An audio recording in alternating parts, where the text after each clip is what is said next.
According to the Associated Press, more than 30 hockey players' careers have ended because of concussions in the last decade. That is a very high amount of players ending their career early just because of concussions, which I think is a big reason why fighting should be banned from hockey. Fighting is a big problem with hockey just because it's very unnecessary for the sport.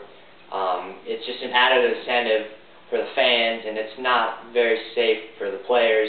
I think it really has nothing to do with the sport of hockey. It's just something that doesn't belong. Why fighting should be banned? Because it causes a lot of concussions. NHL, according to a quote from ESPN, NHL has reported 75 concussions a year for the hockey players, and that is a very, very high amount because football doesn't report half of that, or baseball, any sport. That is a very high amount, and it's something that is becoming more of a problem today as hockey has been more violent than ever. There was a hockey player, Bob Probert. He died last year of brain problems. He was 45 years old. He donated his brain to science, and they found that he had what was called chronic traumatic encephalopathy, which is repeated traumatic brain problems. And basically they found that he had a lot of memory loss and other stuff, and just his brain was deteriorating. And they said, and it just shows that it's just a very dangerous sport, and you know, a lot of those concussions had come from fighting. And basically the NHL, or he would get a concussion and NHL wouldn't have him checked out, and he would just keep going out there getting into fights and just keep pounding away at his head, and unfortunately ended his life early. And it's just a sad thing of the sport that I think if there was no fighting, this wouldn't be a problem. There are some pictures I can show of fighting in hockey.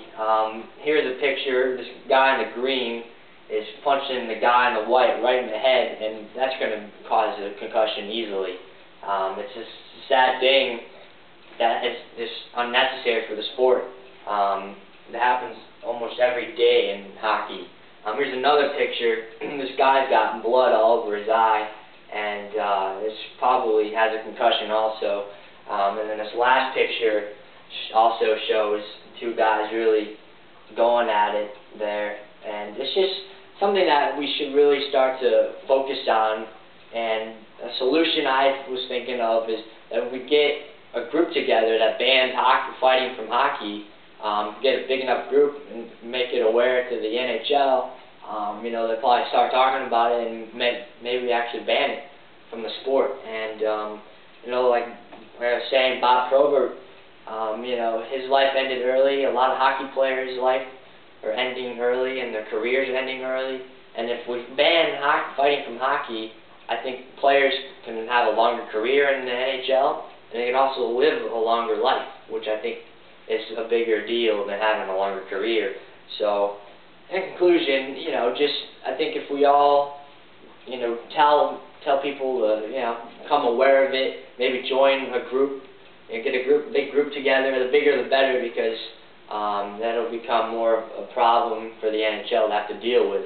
So if we can just get a bunch of people together, and it could be something that could be done, and you know, it's a serious problem in the NHL, and hopefully it can be resolved soon. So hopefully we can ban fighting from hockey.